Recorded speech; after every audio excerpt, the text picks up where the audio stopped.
అంతన్నారు ఇంతన్నారు అసలు ఏపీలో పేదలనే వాళ్లే లేకుండా చేస్తా ఉన్నారు. పూర్ టు రిచ్ అంటూ గొప్పలు చెప్పుకున్నారు. సీన్ కట్ చేస్తే ఇప్పుడు అన్నింటిలోనూ కోతలే.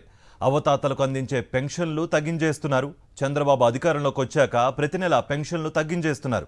గత నెల కంటే ఈ నెల భారీగా పెన్షన్లు తగ్గించేశారు. సెప్టెంబర్లో 64,61,485 మందికి పెన్షన్లు ఇచ్చి ఈ నెలలో మాత్రం 64,38,884కు తగ్గించేసింది.